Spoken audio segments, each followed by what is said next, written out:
Good morning, ladies and gentlemen. We'll begin today's George C. Marshall Leadership and Award Seminar with our senior leader panel. We have senior leaders from various schools amongst the United States Army Cadet Command. The senior leaders will introduce themselves, starting from the right. Hey, my name is Sergeant Green. I'm a 11 Bravo, currently at Northeastern State University of Oklahoma. We're in Extension School of University of Arkansas. I've got currently about 18 years in the Army. I've ranged from team leader all the way to squad leader, platoon sergeant. Recently selected for promotion to Master Sergeant, including Master Leaders course, and I'm on the way out the door, fixing to head to Fort Carson, Colorado. Good morning. My name is Master Sergeant Shorter. I'm coming out of University of Central Missouri. I got 22 years in the Army. I'm married with 2 adult children. My operational experience, I served as a platoon sergeant, first sergeant, both our Operation Iraqi Freedom 1 and 2, and Operation Enduring Freedom, Afghanistan as well, as a platoon sergeant and first sergeant. That's pretty much it. Yeah. Staff Sergeant Randall. I work currently in the Cadet Command G35. I served as a platoon sergeant in the 82nd Airborne Division. Most recent assignment before this was observer coach trainer at Fort Polk JRTC, where I walked platoon leaders and platoon sergeants 11 Bravo. 13 years in the Army, recently selected for the Sergeant First Class list. Good morning, Master Sergeant Aiello from North Carolina State University, where I'm the MSI there, or SMI there. I've been in the Army 18 and a half years. I got a couple deployments to Iraq, a couple deployments to Afghanistan. I was on the Thunder Run in the invasion in Iraq with 3rd ID 164 Armor. I did my first on time in Fort Riley, Kansas, right up the road. And yeah, I'm 2 MOSs. I'm a 19-kilo tanker and a 19 Delta Scout. My name is Matt Sergeant McCormick. I'm from Purdue University. I got just hit 20 years in the Army. I'm a 19 Delta. Did it my whole career. Selected last year for Sergeant Major course. Currently doing the distance learning, which is a great time. I have quite a few deployments. I think it was 6 total. So, yep. Ladies and gentlemen, Command Sergeant Major, United States Army Cadet Command, Command Sergeant Major Tyrannus. Hey, can everybody hear me? I don't need a speaker. Yeah. I'm worried Serena's I think it's all Hey, so I don't want to take a whole lot of time out of the panel. I'm not going to sit up here. Just wanted to have a couple words with you folks real quick. But before I even start this thing, I'm going to bring somebody up here. So the common theme, this is my first time here, the common theme across everything that you're speaking about is about character, and it is about competence. Character and competence, right? I mean, it's everything we're talking about. That competence, you can get good at it. And if you're lagging behind competence, a little bit of study, a little bit of dedication, and you'll achieve it. So you got to be good at it, right? But in the character piece, you got to master it. There's no room for an officer in the United States Army to have a lapse. And it starts right here. And competence means the little things. Competence, as you start speaking, and we're talking about all kinds of great and crazy stuff up here. We talked about the future battlefield, what it looks like, and cyber threats, and how dynamic your futures are going to be in the world that you're going to be officers in, right? We're talking about mission command. We're talking about crazy stuff. But when you arrive at your platoons, when you arrive at your units, it's the little things that are going to determine the character and going to start the trust between you and the soldiers that you're going to lead. The very little things. So I'm going to leave you one tidbit of advice. And it's trivial, somewhat, and it's small. But when you walk into your unit, you get ready to go into your platoon, make sure you know the motto of that platoon.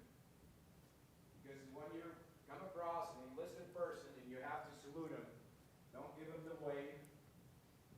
Don't just wave him away and say, yeah, Roger, how you doing? Give him the motto of the unit. Give him the greeting of the day. That will start defining your character. Because that enlisted person that salutes they have to salute you. They want to know that you're here. And that simple act of saluting that enlisted member is used. So don't let it go. Make sure you do it right. Because nothing tells an enlisted person that you don't care at a sloppy salute. And it's so small. It's so trivial. And you have to do it. It's the little things. A lot of the questions that you're going to ask these folks today are about, what to expect from my non-commissioned officers. How do I establish myself in your platoon, my platoon? And it's about that character. It's about walking in the middle of the night out to a dark post in the MGM River where there's a soldier freezing his butt off, and you took the time to get up, go up there, put your hands on their shoulder, and ask them how you doing. It's about eating last. It's about sleeping last. It's about making a phone call to a private that's married and his kid's in the hospital and asking him, hey, how's your kid doing? How you doing? Do you need anything from me? It's those little things that will begin that trust between you and the members of your platoon and define your character. But then it's also a responsibility from you as you arrive in that platoon to make sure that you watch yourself and you watch your peers on your conduct. Because one small slip of character on your part, you will lose everyone in that platoon. Check? So I'm going to do one last quick thing. I want you to come up here right now. Yeah, I'm pointing at you. Come on up here. So, part of that character too is about choosing to do all the difficult things in your profession. It's about making sure that if there's something difficult in there, come on up. There we go. She's going to go to Ranger School, and she's already proving that. The part of that character is taking that leap of faith to go into something that you could potentially fail at. And any of the folks that are up here in this table, that have a Ranger tab know that. Going to Ranger School is potential failure, and it takes a whole lot of courage. It takes a leap of faith to do it. And she's going to do it. She's going to be an infantry officer in the United States Army, and she's going to Ranger School. So there's two things I want to do here. One, I'll do it at last, but one, I want to make a point. Right now, we talk about females going into aviation. Do we even care? Right? Is it a big deal? Are we going to you're going to aviation? Wow, you're going to be an attack helicopter pilot. We don't care, right? Not long ago, that was close to them. But we don't even talk about it. It's become part of what we are as an Army. But right now, we talk about a female going in the infantry and going to Ranger School. Everybody talks about it, right? 5 years from now, we will not talk about that anymore because it won't matter. Because it's what our Army is about. About hard individuals doing hard things and doing everything they can do. So anyway, in our Army, in Rangers, and I don't know if somebody's done this to you yet, we give a tab. We give a Ranger tab to that person, right? And you're going to keep that Ranger tab in your uniform throughout the entire time you're at Ranger School. And then when it comes time to get pinned that Ranger tab, which you will, you take it out, and that's what you have. It's a big deal. I was given a Ranger tab by some old crusty platoon sergeant. I'm going to give you my tab right now. You're going to keep this thing, and then when that time comes, you have somebody pin on it. All right? And if I'm available, I'm the only Tarinas, so you find me, and I'll be there to put this thing on your shoulder. Cool? So.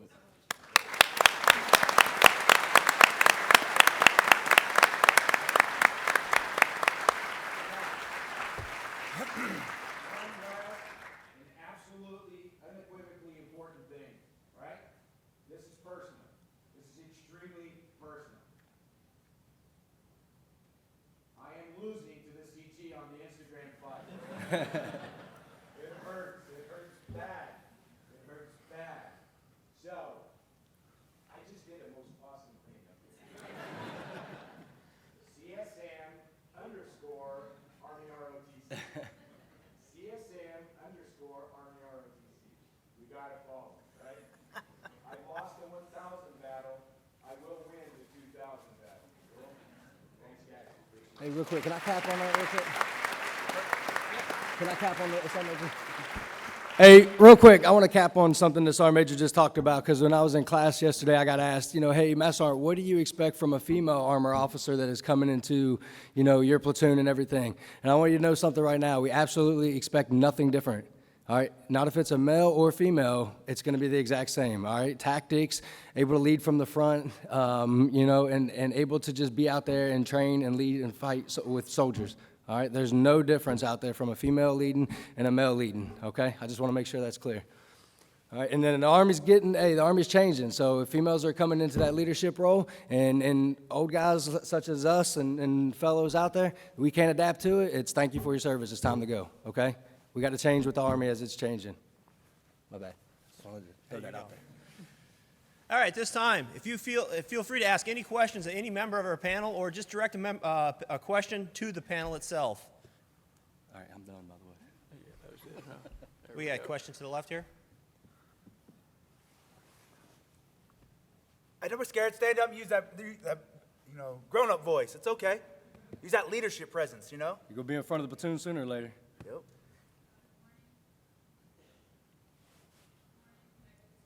The University of North Dakota. My question is, what makes you the most excited when you get a new PL, a new lieutenant at your unit? What is it? What makes me excited to get a new lieutenant? Yes. Really? No, I think for me, it's an azimuth check. Because I was a platoon sergeant for 5 years, and I did an 82nd, so the division, I guess is how we say it. It gave me an ability to check to make sure I'm doing what's right, and I'm still that non-commissioned officer that I started with. When I started being a platoon sergeant to where I'm at now. It brings fresh blood to the organization and thoughts. I recently came from 3rd Brigade, 101st Air Assault, and what made it more exciting, say again? What made it most exciting to receive a new platoon leader for me was it gave me the ability to teach, coach, and mentor a young officer to be a great commander one day. Late Command Sergeant Major Foster, who recently passed away, was one of my mentors, and he always told me, never act on your emotions, too often. If you disagree with your platoon leader, at the end of the day, you must remember one thing. You're there to teach, coach, and mentor him. Allow them to make the mistakes and allow them to learn from them. But at the end of the day, you're there to create better, better grown commanding officers. But, I always look at it as a challenge and an opportunity for me to teach a young officer to make an impact in the Army. Next question. What's the best way that you've seen PL build rapport with Platoon, I'll need that, sorry. with a platoon sergeant and start cultivating that circle of trust? Well, I'll tell you from my experience, PL coming in is going to be nervous. You're going to come in, you're probably asking your question, because I know in my group, Group 6, they ask that question, how do I counsel a platoon sergeant if I have no experience? And I always tell them, you go in thinking it's a shared responsibility, and you explain your expectations and allow him or her to explain expectations as well. And then from there, everything will come together. But I told my group yesterday, the best way to come in is gather all your subordinate leaders. Sit down in a round table, and that's just simple 3 things. 3 things that you want to maintain, that you guys are absolutely killing and want to keep it, and 3 things that you want to change. And then from there, it gives you a starting point. Those are easy victories. Those are easy wins. And from there, you just automatically gain the trust and confidence, from your subordinate leaders. They're automatically going to give you respect, but you got to earn that respect, right? So you go in just openly and try to make change. You can't change it overnight, but you find out the things that's hindering the performance in the platoon by asking those 3 questions, and then you take time. Because reality is, you're only going to have a year. 1 year mostly, if you're lucky, 18 months as a platoon leader. But 1 year, you have 1 year to impact the lives of your platoon. So, take every opportunity to find out what's hindering the performance of that platoon and make it better. You always strive to improve every organization that you go to. And that's by learning the history, learning everything, and just showing them that you sincerely care. If you care, it'll all come together, believe me. And definitely seek out the first sergeant, all right? First sergeant will point you in the right direction on what you kind of need to be talking with that platoon sergeant. First sergeant's been there for a while. He's evaluated that platoon. He's seen kind of what they're lacking in and all that as well. All right, so, and when you go in there, don't try to change everything because, you know, like my battle buddy said, you're only going to be there a year. That platoon sergeant's going to be stuck there for a while. All right, so you need to step back, monitor the platoon, see the morale and all that before you go in there and try to make too many changes. Hey, so on that, building that rapport and that trust, the Army is going to do that for you. When you go to that platoon and you start going to JRTC and things like that, and you're doing planning operations and you're doing 5-paragraph op orders, and you're working with your squad leaders and platoon sergeant, and you're making that plan for the whole platoon, it's the whole platoon's plan, not just yours, and you're involving them in that planning operation, that is going to build up that trust between you guys and that rapport. So the Army is going to help you do that with planning processes.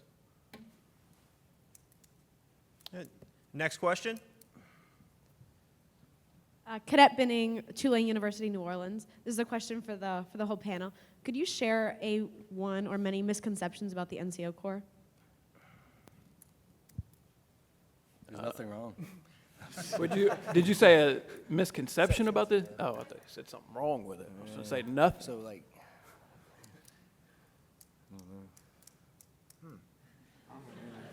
All right, so there's this misconception that all NCOs have GEDs, that we're not learned men, we're not sitting around with our cigars and scotch and smoking jackets. If you look around here, I think everybody on this panel has college, right? I do. Like, I think that's a big misconception in the Army within junior officers is you get to your unit and you think that your platoon sergeant's just some crusty Vietnam veteran that doesn't know how to do anything but Army, dig fighting position, and yell at privates. Like, the Army has evolved. NCO Corps is a bunch of learned men now, so we do our cognac and cigars and stuff like that, just like you guys.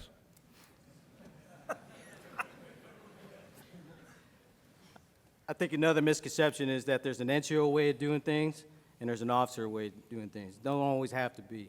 If you go in thinking, you know, a shared responsibility, it doesn't have to be that way. If everybody equally puts in, and I think you guys can all work to a common goal. You know, there's never always an NCO way of doing things. I mean, there's some cases, some circumstances, but not always the case. So just keep that in mind. It's a misconception. Yeah, to piggyback on what he just said, you always hear the term NCO business.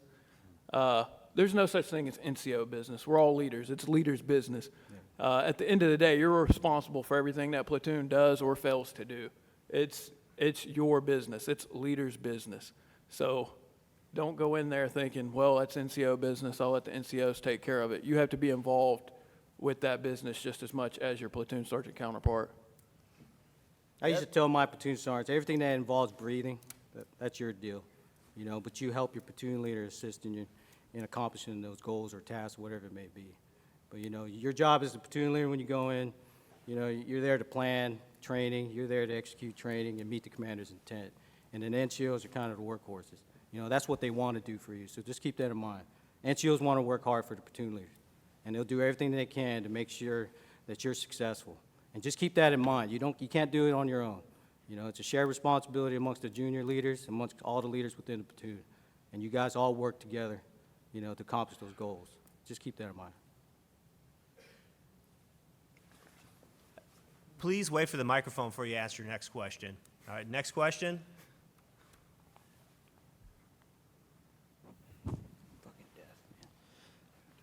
This is a question for the whole panel. What does a new lieutenant's relationship look like with the company first sergeant and the battalion command sergeant major? Well, for Group 6, I posted something on the cadet lesson folder. Group 6, I talked to yesterday. There's a book that was given to me by an old mentor. By the way, it was a second lieutenant by the name of Second Lieutenant Trevino.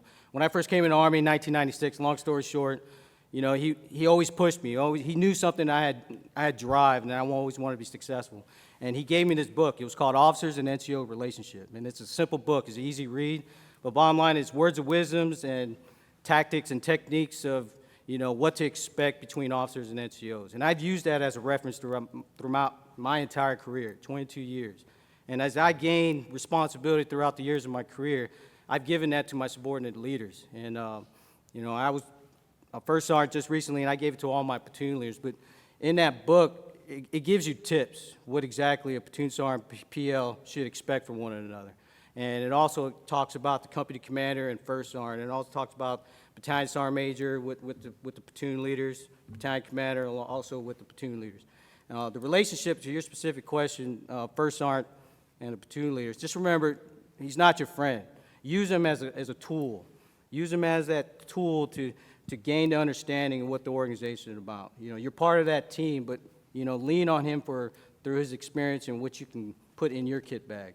But, you know, just remember one thing, he's not your friend. You're not there to, you know, get on his good side. You're there to learn from him and just learn how you can better, I guess, work with your platoon sergeants and the other NCOs within an organization. Cool.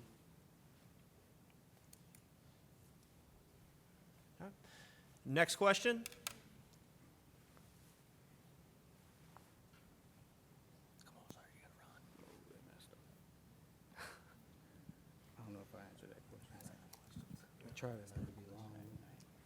Good morning. While being in, I've shadowed different types of leaders, so some that are always in training or some that kind of step back. I wanted to know when it is appropriate, if you feel that it is, to step back from a facilitating and planning role into a training role for a lieutenant. You know, as a lieutenant, you're always going to be part of training. You know, but you got to give your subordinate leaders the opportunity to shine. You know, if you see some younger junior leaders, you know, while conducting training, you can sit back and observe and empower them to conduct the training. I mean, you're always going to be involved in training because you're going to be planning and executing. But, you know, find that fine balance, you know, amongst your subordinate leaders, and some of the ones that are more proactive. You're going to have some that are more proactive than others.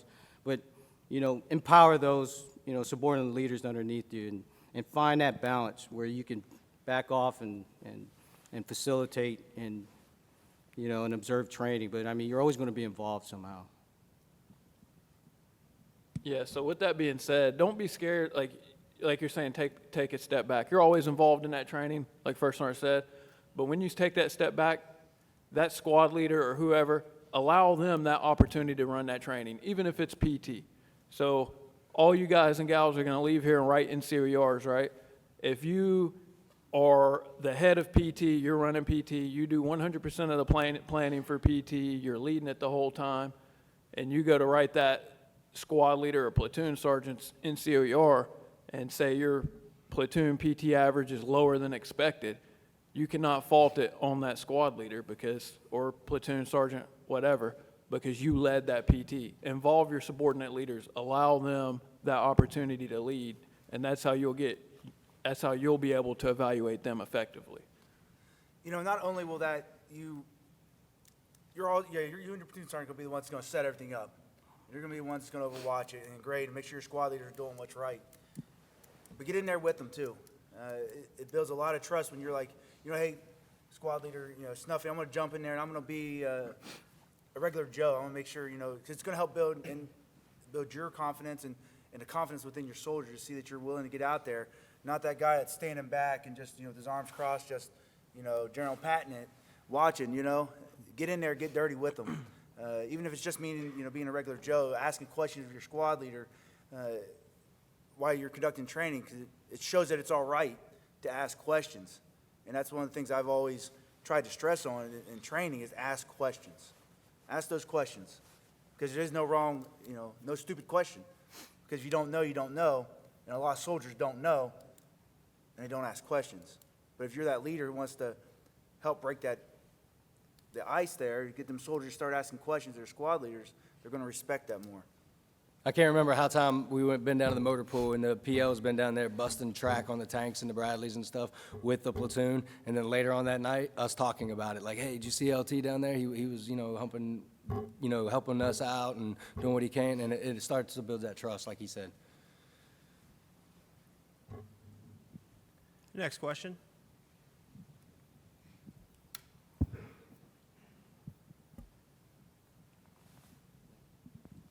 Good morning, Sergeants. Cadet Brenner, San Diego State. Are there any pitfalls that you've seen the prior service NCOs come into as a platoon leader spot when they get into your platoon?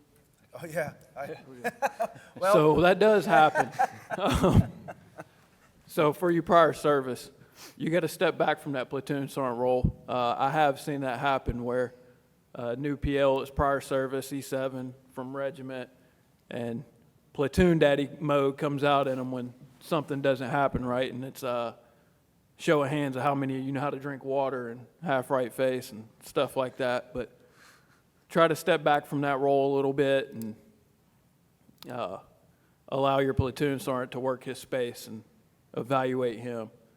There's nothing wrong with getting on the platoon sergeant like, hey, this is messed up, like you need to get in there and fix it. But just know that you have that platoon sergeant there for that.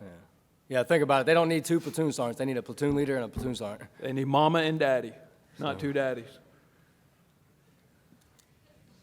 You know, you got to balance it. You know, let your actions speak for itself. When you go in, you know, most of them probably are going to know your prior service, just the way you conduct yourself, the way you move, the way you talk, the way you execute business.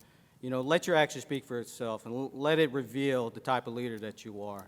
You know, going in and being assertive and making things happen is a good thing, but you also got to be cognizant of, like, you know, if you're jumping in somebody's lane or whatever the case, you know, be in that role where you can assist others in their development. You know, if you remain humble, you know, you'll be fine. You know, the key is being humble.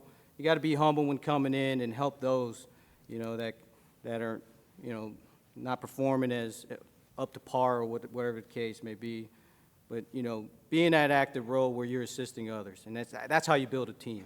All right, team means together everyone accomplishes more, right? If you think in that team aspect, you know, you'll make the organization better. And remember, it's about a learning organization. Every organization you go to, it's a learning organization. It's what you could do to impact and what you could do to share, make that team a little bit better. But think about it too, it's not all bad. It's actually good because you have a lot of experience as well. So you know how to get and take care of your soldiers, getting into like ASAP or AAR loans and all this stuff because you have done it in the past, being prior service and stuff. So take that in an advantage. And then you can also make recommendations to the platoon sergeant. But most of you guys that have converted over or anything are like, what, specialists, sergeants at most. You know, your platoon sergeant's still at Sergeant First Class who's, you know, been in for 14 plus years or something though. Yeah, definitely don't withhold that information if you're prior service. Help out your ranger buddy. You're going to have other platoon leaders that are, like some of you in here, that are brand new, and this is the first thing they did. So you're going to be a real asset. You'll probably see yourself getting leaned on a lot by other PLs in your battalion. So you know how clean the barracks are supposed to be. Yeah. Let's put it that way. All right, next question. Good morning. I'm Cadet Burton from Claremont McKenna College. For those of us who are not prior enlisted, there's kind of this unwritten list of cadet-isms. I mean, one of them, example, would be calling our platoon sergeant a PSG, which I know is not okay to do. So what are other cadet-isms or cadet behaviors that you see when new lieutenants come in and that we need to be conscious to ditch? Yeah, so it's a little different for me in the infantry because once you get a platoon leader in infantry everywhere I've been, he's already went to IOBC, Ranger School, Airborne School. So by the time you get a new PL, he's been in the Army a little while. He hasn't been operational Army, but he's been in the Army a little while. I guess I would say CST war stories. That's kind of like brand new privates talking about back in basic. Their drill sergeant drop kicked them and took away all their chow and all that. I guess I probably wouldn't want to hear about all that, but. I've heard a lot, when I was back in ROTC, we did it this way. That's not a really good one.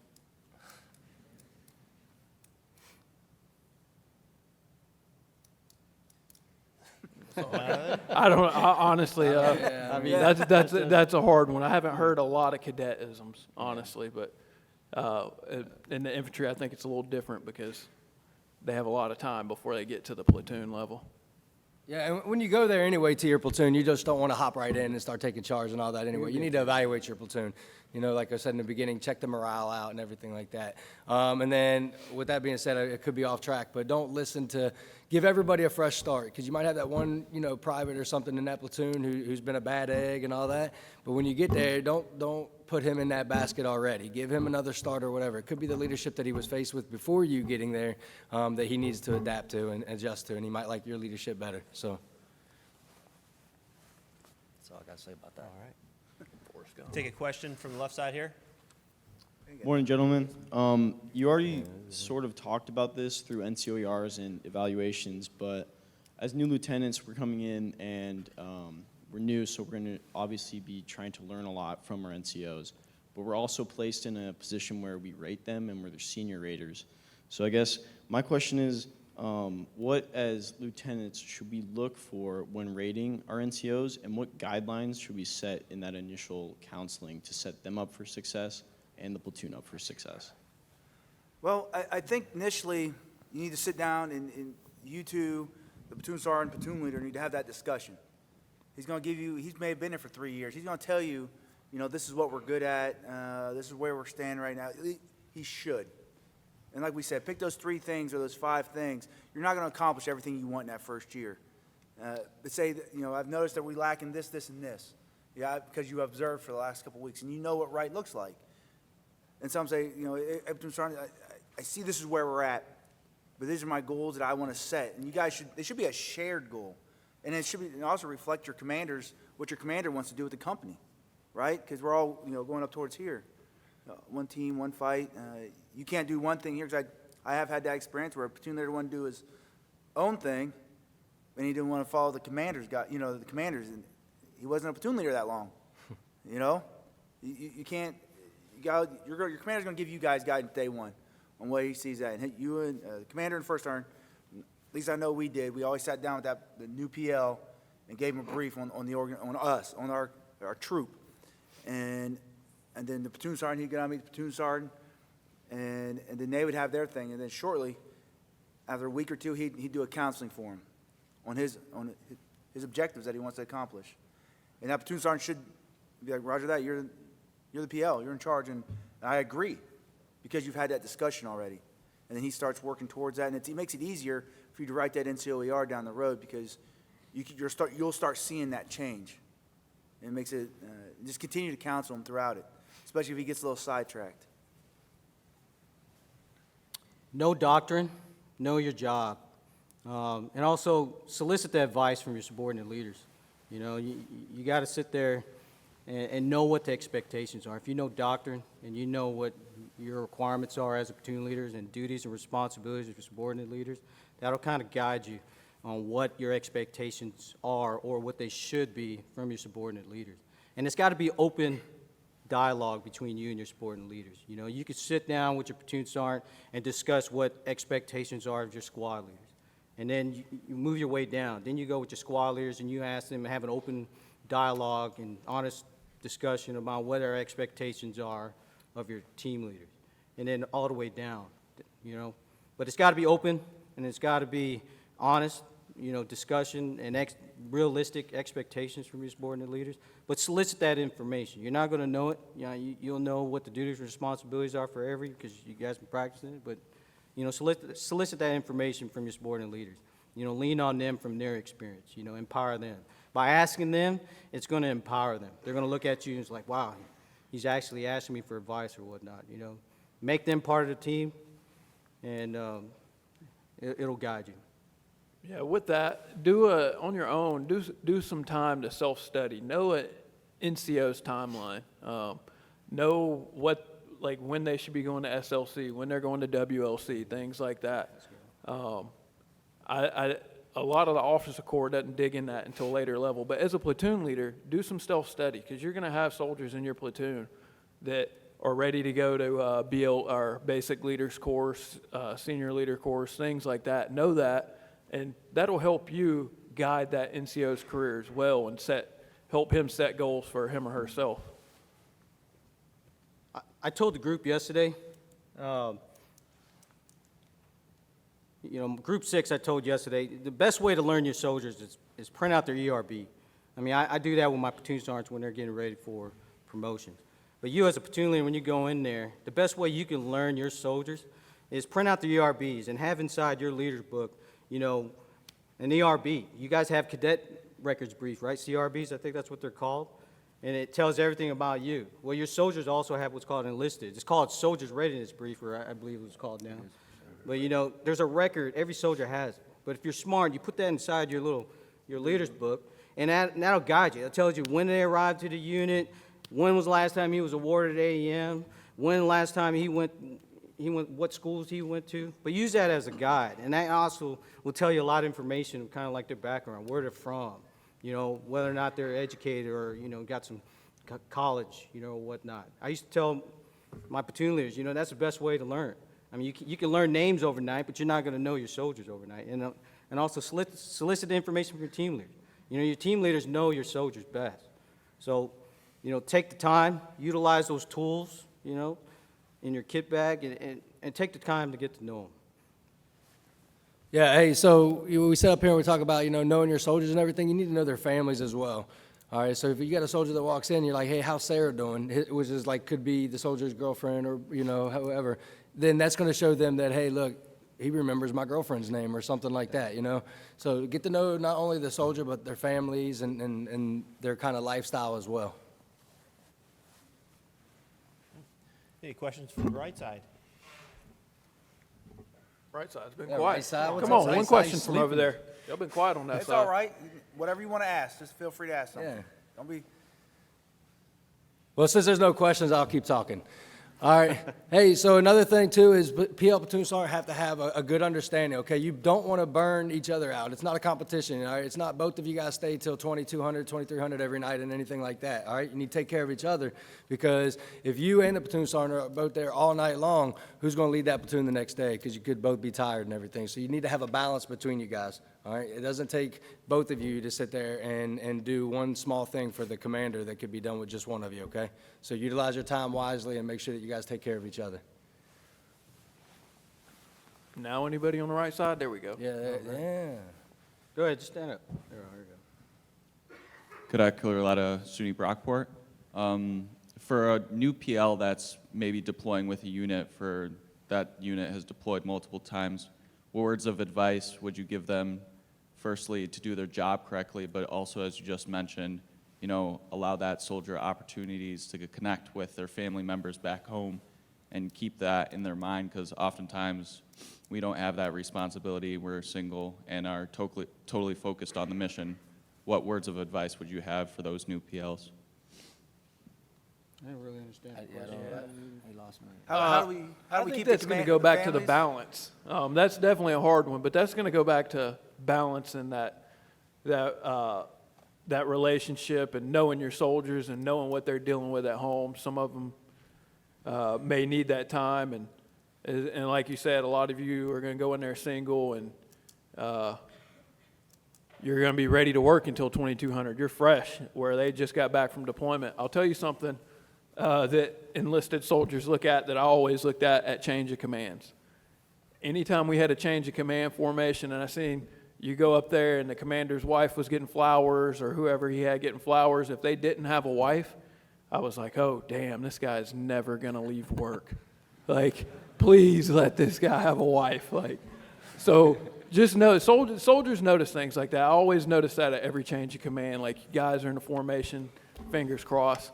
But just know that toll, like if you're single, just know that they're dealing with somebody that's married that is balancing a life outside, may not see it the same way as you, to where you're comfortable staying till 2200 because all you got is a Chihuahua and Netflix, and he's got 4 kids and a wife nagging him. I mean, I think you guys are overthinking it. Yeah, it's about being professional. All right, you shouldn't worry about that stuff. I know you're going in as single out of college, and you're coming there and you're expected to give advice on life and this and that. You know, I wouldn't look into that. They're going to automatically look at you as a leader, and all you got to think to yourself is, hey, am I professional enough, and just conduct yourself in that manner, both on and off duty. As long as you remain professional, you have nothing to worry about. As long as you're not doing anything illegal, immoral, and unethical, you have nothing to worry about. You know, and again, it goes back to looking at subordinate leaders. Look at those leaders. You'll know right off the bat who are the stellar performers.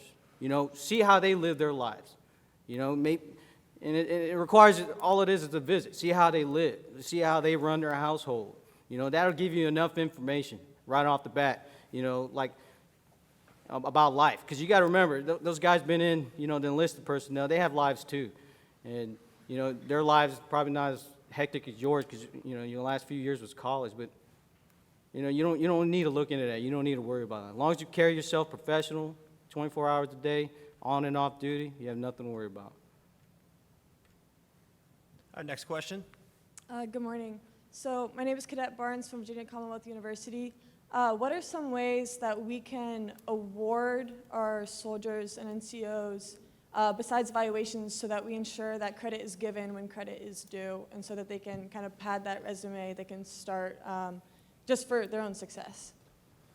Well, I don't think it's about padding the resume yet, but for them, it's some of the simplest things I've seen that I've recommended is, sir, if you see something, or ma'am, you see that soldier do good, don't be scared to put that AAM through. That's only going to the battalion commander, and take every chance to bring them out front of the formation. Even if you do a certificate of achievement, I mean, that means a lot. Or get them you get a coin from the sergeant major, you get them to come down, you know, because you can recognize them, and it shows the formation that you're willing.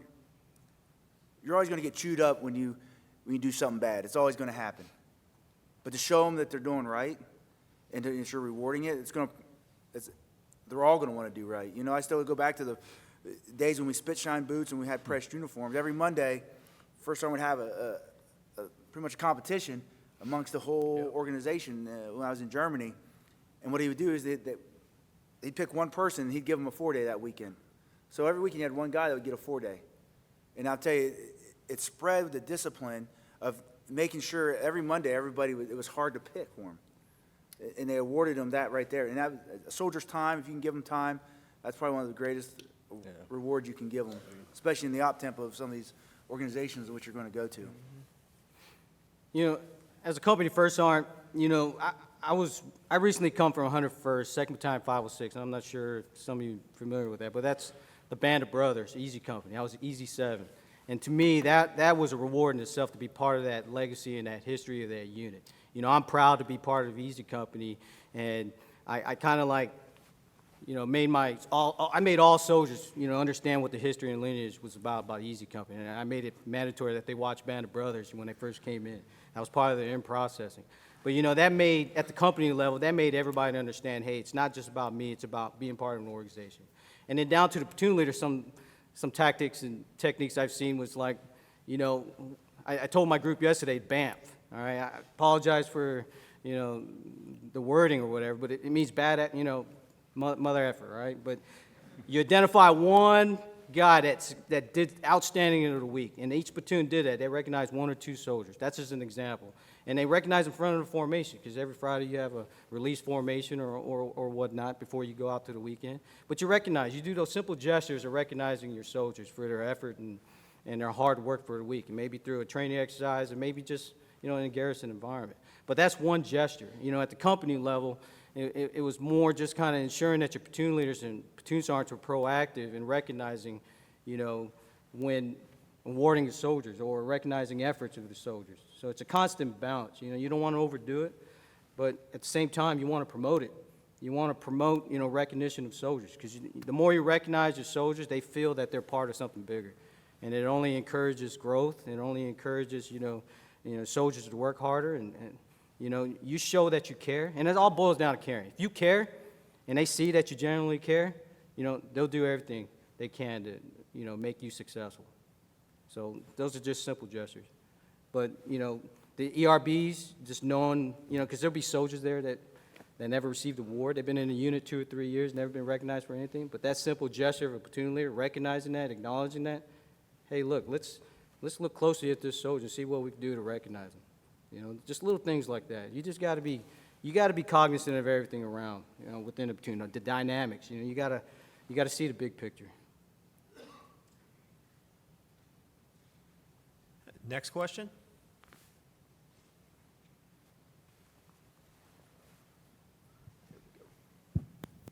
Cadet Freeman, University of Alabama at Birmingham.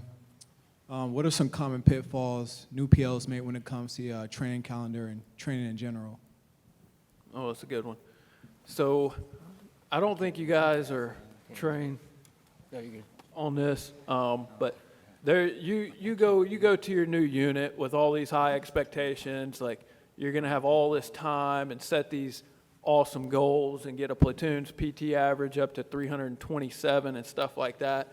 But there's some pitfalls there. So you're going to get to your new unit, and next thing you know, somebody's going to come down from one of the S shops and say, hey, you're the investigating officer for this, and now you're the arms room officer, and there's all kinds of things out there that I don't think you really get to know in detail until you get to that first unit.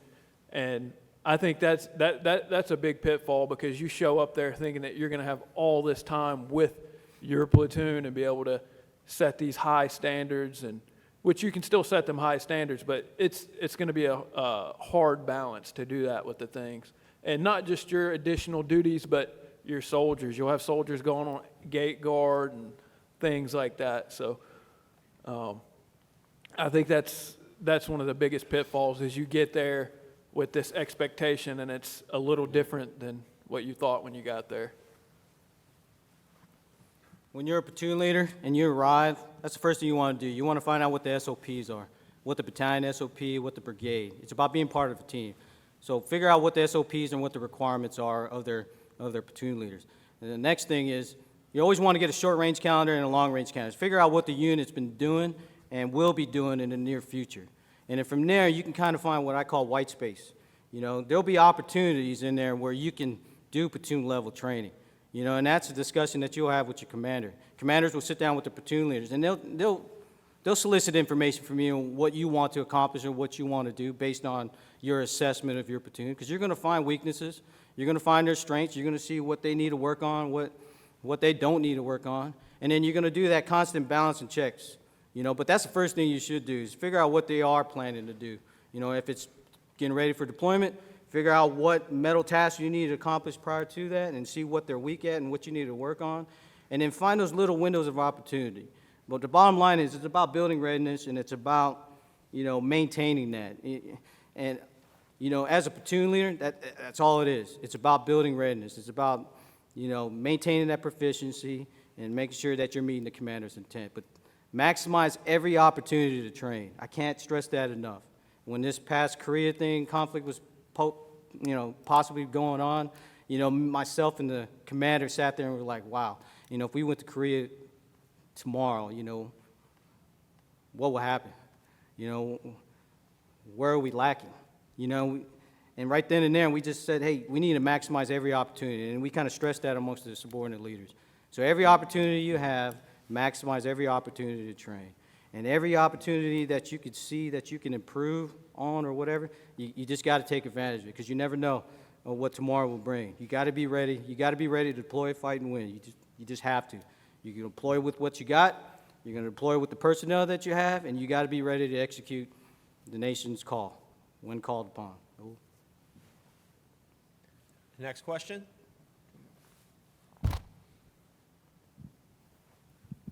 Morning, Sergeants. Cadet Boysen, Montana State University. In your opinion, what's the best way to raise morale within a platoon, or one of the ways? I couldn't hear him, man. Best way to raise morale. I think for me, when I was a platoon sergeant, we used to do squad competitions, and we'd do platoon barbecues. I learned it when I was in Germany, I guess, because we were on a small little place called Butigen, Armstrong Concern. You only had just your Cav squadron there, and you had to be a family. We did small things like that once a month or something in that nature, and it grew us closer together. And then once I started to deploy, I realized that it's something that I needed to keep, because people would come back and go out to the four sheets of the wind. Morale would just stay like a constant like this. And so we started doing barbecues, trying to keep people close together, especially when you're coming back from, combat. They're close for a while, but then they start, going away from that. And it's not going to build, you always got to build for that next conflict. And we knew that once we came back from the invasion, we were getting ready to go back in the year, back to Baghdad. So we had to get ourselves, we changed out a lot of people, and we had to keep the team a family, because you're going to have to count on everyone in that, and morale will stay high if they know you're human, and they know that you're going to take care of them. And, for me, again, competition. everybody loves competition. We always had competitions, and it helped keep morale up. Yeah, that and leading from the front, that's going to build morale in itself. I can't tell you how many times, like as an OCT at Fort Polk, and I seen a PL helping dig a machine gun fighting position. Guys see that, they talk about that, and that builds up the morale, just doing that. Just you out there setting an example, leading from the front, that picks everybody up. Being present, just be there. All right, don't be that leader that executes behind the scenes. Another thing is, FRG meetings, make everyone involved in those things. Like he's mentioned, barbecues and this and that. It's about readiness. It's also about family readiness too. But it's not only just geared towards married soldiers or whatnot. Include the single guys too, and make them be involved because it's about family. It's about the team together, and you don't want to exclude anyone out of that. Competition's another big one. We're competitive in nature. Everything's a competition, and it just makes it more fun and exciting. No matter what it is you do, make it a competition. It could be something simple. I think I told my group yesterday, combatives. I got Cadet Potter in here was talking about combatives. That's fun. After a PT session, bring the whole company. Thursdays was my PT day along with the commander. We end the PT formation at the combatives pit and at the small unit training area at Fort Campbell, and then just kind of ran in there and just let the guys go at it, combatives, as long as it was safe, as long as it was controlled. But those are little things, you got to balance. Think outside the box, be creative, be innovative, figure out ways to build that, that momentum. And then I think we just talked about, utilizing your time. There's going to be a lot of times, 1600, you're still waiting on the commander, to release the company or the first sergeant. Soldiers going to be sitting around, they're going to be realizing, what am I doing here? Utilize that time. That takes advantage of some hip pocket training. Just don't be sitting around. Soldiers, they start losing a lot of motivation over that. Soldiers hate when you waste their time. Don't waste their time. There's absolutely nothing going on. Hey, release them for the day, but have conditions checked with subordinate leaders. If there's absolutely nothing going on, if all the tasks are completed for the day, hey, what's wrong with letting the soldier go home to see his family? What's wrong with letting a single soldier go out and get a movie or getting something to eat? Bottom line is, don't waste soldiers' time. Soldiers can't stand when you waste their time. There's no need for everybody to be there at 1700 if there's no need. For subordinate leaders, yeah, there may be some tasks and requirements, but I always made it like a conditions check with the subordinate leaders. All right, and you got to follow up. If you don't follow up, you can't check on those things. So that's just a method. All right, next question. I think I talked too much. I'm not right. It didn't come from the right side. I'm not right. Right side's scared over there. Cadet Shank, Penn State Harrisburg. What are some ways you've seen lieutenants lose the platoon's respect that were surprising or unexpected? Man, that's easy. When you don't act professional, all right? So if you're professional at work, and then all of a sudden, your actions and your conduct off duty is questionable. Like if you go to the club, it's nothing wrong going to the club and getting your boogie on, right? But you can't come back to work after soldiers knowing that that's what you do on your off time, and then come back and then, want to be in charge or whatnot. You got to remember, you're a professional 24/7. Your conduct and behavior is going to determine the type of leader that they view you as. Just remember, your leadership's transparent. You got to look at yourself from the eyes of your subordinates. All right, if you look at yourself from the eyes of your subordinates, that'll tell you right there how to conduct yourself and how to carry yourself, within an organization. It's about being professional. If you're a professional 24/7 and you know how to balance that, you won't lose the respect. But the minute you do those things, if it's illegal, immoral, and unethical, that's when you lose the respect of your subordinates. You automatically gain the respect for your subordinates just being a platoon leader, being an officer when you arrive to that platoon. It's your actions that's going to determine your fate. So if you want to ride that gray line, by all means, go ahead and ride that gray line. But you got to know when to step, in that green, you got to stay right in that fine line, in that green zone. You got to stay in that green zone. You step in the red zone, you're one of those guys that like to tap dance back and forth. I don't know what to tell you. Eventually, it's going to get the best of you. Yeah, soldiers don't want a fun PL. They want a leader, okay? And that's what you need to go out there and be as a leader. All right, they don't want a guy that they can go downtown with and have a drink with or anything like that. They want you to be a leader for them, okay? Especially the way that the rapid deployments are kicking off and all that. That's where we need to be at. And then you and the platoon sergeant, another way to lose the respect is for you to, like, you and the platoon sergeant be arguing in front of the platoon or anything like that. That is very unprofessional. Take anything, if you have an issue with the platoon sergeant has an issue with you, and we know it as senior NCOs, we will address that back behind closed doors, okay? You don't want to put anything out in front of the soldiers or anything like that. You want to always step back and talk about it behind doors. Yeah, you and your platoon sergeant got to be a unified front, plain and simple. You know, I was taught that as I was the platoon sergeant's driver on a Bradley, and that's one thing I spent countless hours in a Bradley with him. I never once heard him say a single thing bad about the PL. Not once. And I asked him, I said, do you agree with that? And he goes, I agree with him wholeheartedly because he's the platoon leader, right? And with that being said, and then he went on, as I progressed, I became, an NCO, he started explaining that. He goes, it doesn't matter what I think, if it's right or wrong. It does. But when I'm out here, we are one team. And if we cannot divide our platoon, we cannot divide ourselves because we won't accomplish nothing. So you may not like what your platoon sergeant's got, he may not like what you're saying, but you come to that, be adults, and you come to a common understanding in your platoon office, and then you're out there in front of the platoon as a solid front. That's all right. Yeah, absolutely.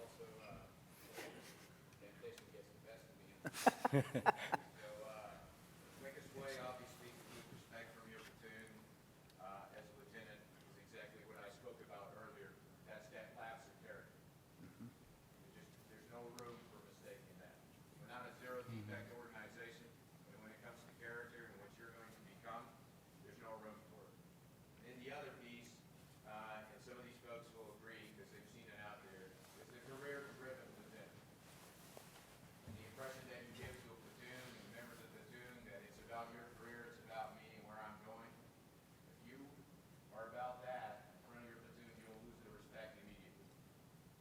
Because they think that all you're doing is for your own benefit versus for the benefit of the platoon. And not just the platoon, but the mission. And what we do in the United States Army, which is to what? Protect the Constitution of the United States of America against all enemies, foreign and domestic, right? If you do the right thing, you're there for your platoon, you're there for the mission, believe me, your career will be accelerated. So remove the me out of it, start thinking about the organization, start thinking about the United States Army, start thinking about your battalion, your company, your platoon, and you'll be successful. You'll gain all the respect of the folks in that organization. But they will tell you, there's plenty of platoon leaders you've seen out there that you immediately say, well, that gal, that guy, they're all about advancing, right? And they're not about being a team leader. A team player, That's how you'll lose respect. Some of the greatest leaders out there, find your boss, CG talked about it. What do you think that leader was about? He was about everybody else. And he had the utmost respect of all the folks within the organizations that he led. Think about exactly what this whole conference is named after. George C. Marshall. Talk about a team leader. Talk about a selfless leader that did everything for the organization and never looked for accolades, never looked for anything for his career. Effective partnership is a success for a platoon. I'm telling you now. Effective partnership is a success. We have time for a couple more questions. Next question. Let's get something hard. Challenge them. Challenge. There we go. Give me a challenge. Not too hard. Good morning, Sergeants. Cadet Ben David from Cal State Fullerton. So my question is not about the PL position, but a lot of us are going to end up in staff sections. So what's some insight that you can provide that you've seen, like common mistakes or something that's been effective for lieutenants that go directly to staff sections? I just need you to make it to the range. All right. As a HAC first sergeant, that was one of the hardest things to get some of the staff sections to be able to come out to train and conduct, BRM and all that, which is qualifying with your weapon and everything, because you get so bogged down from battalion and higher that there's a lot of paperwork. I mean, you're going to spend 70% staff sections, 70% of your time is going to be paperwork. All right, so you just got to gear up for that, learn the admin side of the house and all that. But definitely just being around, being where the first sergeant needs you to be, the HAC first sergeant, because that's what it would be. But you also have an ops sergeant major up there that'll be forcing and guiding you in the right direction. You'll have a senior NCO up there in your sections, and then you'll also have the ops sergeant major up there. So you'll have some really good NCO experience up there to be able to guide you in the right directions as well. Work ethic. Yep. You gotta have good work ethic. I mean, you can't show up and just be lazy or not wanting to, improve the organization somehow. Your work ethic will speak for itself. A lot of you will go to staff position. A lot of you might be in a staff position before you take over a platoon. You might find yourself in those positions, but it boils down to your work ethic, whether or not you're striving to improve whatever it is, whatever, organization you're part of, whether it's a small little staff section or, or whatnot, or a platoon. Your work ethic speaks of your character. So, go in there wanting to improve. Figure out how you can contribute to that organization and just strive to improve. Let your work ethic speak for itself. Be eager to learn. Be eager to soak whatever knowledge you can gain from leaders within your organization and just show that you're there to work and, contribute somehow, Roger. So, when you go to that staff section or whatever, just improve it. What do we always do? We always strive to improve whatever we receive. Make it better than how you received it. So you keep that aspect into it, and you'll be fine. Don't be upset about it either. You're going to, pretty much all you guys, everyone in here, 9 out of 10 are going to they're going to be the assistant to the assistant to the assistant S3. And that's just how it's going to be. But go there and, like my battle buddy down here, understand that's that time for you to start understanding the organization. Start seeing the op tempo. You're going to see all the platoons that are out there. And you're going to start, in your mind, let's be honest, you're going to say, yeah, I want to go to this platoon. I see this platoon doing this, this, and this. This is where I want to go. But then you might take the things, you're going to see what's right and what's wrong. What works, what doesn't work. And so you're going to have that advantage when you get down to that platoon. The platoon sergeant's going to know who you are already if you're up in staff. The company commander, first sergeant, are already going to know who you are. And that PL that's getting ready to leave, he's going to make a recommendation. He's going to try to get the person because you want that person to have the same common goals in which you want to achieve, take over for you. Because you want to try and leave that legacy. Let's be honest. And if I can get a guy that I know is going to continue on what I want to accomplish in my position when I leave, then I can see the culture change. I went to a platoon once, it was just, I think I got a call, 4 calls in one day about guys drinking, and I was like, this has to stop. And I sat with the first sergeant for like hours, and he pretty much said, you need to figure it out. This is your leadership challenge. And I didn't have a PL at the time.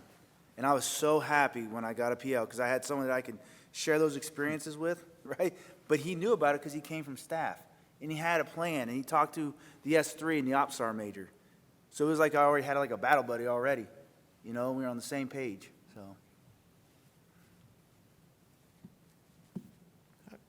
Time for one last question. So what was the best habit of the best PL that you worked with? Best habit? I think work ethic, I mean, honestly, and then just, leading from the front like we've been talking about, knowing your role, I mean, all that stuff, that's going to play a huge part in being the best PL. All right, just work ethic, knowing your role, taking care of soldiers, I mean, all that stuff. As soon as you get to your platoon, first thing you want to start doing with the battalion is networking. All right, networking's huge as a platoon leader. You want to get out there, you want to talk to people, because you can find some great resources for your platoon that, they might not have been to a hand grenade range or something like that, but with you out there networking, you could guide them in the right direction and everything. But I think some of the habits are just, getting down to it, being a good leader, knowing your soldiers and stuff like that is great habits. A really good habit to get into now is once you get to your new platoon and you're going to the field, involve your subordinates in the planning process. You'll do it in Ranger School if you're going to Ranger School, but the commander is going to give you this mission. It's not just your mission. It's the platoon's mission. Involve all your subordinate leadership. I can't tell you how many times as an OCT I've seen PLs get up and they'll pitch a whole order, and then we'll go through the woods, and later on I ask somebody, some specialist McGillicuddy, hey, where are we going? He's like, hell, I don't know. If you involve them in that planning process, they're embedded with it. It's theirs, it's yours, it's everyone's plan. Don't get into that habit of thinking you have to take that entire workload. I like heavy hitters. I like go-getters. I want guys that have competitive nature and just want to get after it. You know, I'll caveat on him, like, you know, I want guys that want to strive for excellence always. You know, and he mentioned something about rapport. You know, establishing relationships, you know, throughout the organization is key. Never cut off the hands of the people that feed you. You know, you can learn something from everyone. You know, what I can't stand is when other platoon leaders talk about other platoon leaders in other companies, you know. What if you changed your way of thinking and went over there and assisted that platoon leader in whatever he was lacking in? You know, that only strengthens the bond of the team, and it only makes things better. You know, and it makes you stand out amongst your peers as that guy, you know, that's humble, and he's always looking, you know, to better an organization. You know, those are the things I look for. Those are character traits and attributes that I like my platoon leaders to be. You know, you got to go out there and establish relationships, you know, throughout, because you never know, you're going to need something. You know, you can't be that guy that, you know, that's honing all your knowledge and everything, and all you care about yourself. You got to be able to share your experiences and share your, you know, your shortcomings amongst everyone else. All right, so, you know, to go back to your question, I look go-getters. I want guys that come in there. I want heavy hitters, guys that's, you know, combat multipliers. Those are the things I look for, especially as a first sergeant. I'll throw one in here as a best habit, I guess, since we're about to close out, right? Yes, Sergeant Major. So I had a platoon leader named Bobby Cox. Came to Iraq midstream through our deployment in OIM. Bobby Cox, call it a habit, call it a trait, made sure that he went to every member of the platoon and you learned about it. Learned where they were from, learned about their family, learned about anything. Just spend some time with every individual in the platoon. I watched them do this. It's pretty awesome. They got ownership of the folks that they were in charge of, right? And at the end of the day, he knew everything about everybody in that platoon. Even did it to me, just to find out who I was as a person. That was pretty awesome. Let me tell you something, and all these folks up here will tell you, and they probably all have a story. As a matter of fact, last night we were sitting with the sergeant majors. I was just doing what we do best as sergeant major and telling war stories. And a couple of them were talking about how at one point or another, a lieutenant colonel or a colonel or a captain came up to him and he said, hey man, because the first question that NCO or that soldier will do to an officer is like, hey sir, ma'am, do you remember me? And when that officer turns around and says, yeah, Tabbert, how you doing, man? How's your wife? You still married to Kelly and the 2 kids? You know, how's your girl? I mean, your girl's got to be now, what, 10, 15? What that does to us from an officer that remembers who I am, what my family is. I had an officer once ask me, how's your dog? You still have that dog, Max? It's like, holy cow. This individual knows my dog's name. You know what the sense of belonging you have right then and there? The sense that that officer cares about you, knows about you, and that you're going to be okay. That individual just became a god of war. That's descended down from Valhalla and will carry me through any battle. That's the sense I have right there. That's what you have to achieve, but it has to be genuine. It has to be genuine. And that's one of the best habits you will develop when you're out. Good to go? Thanks. All right, that concludes our panel discussion. Thank our panelists up here, all the SMIs from the ROTC program. Good job, guys. Good job.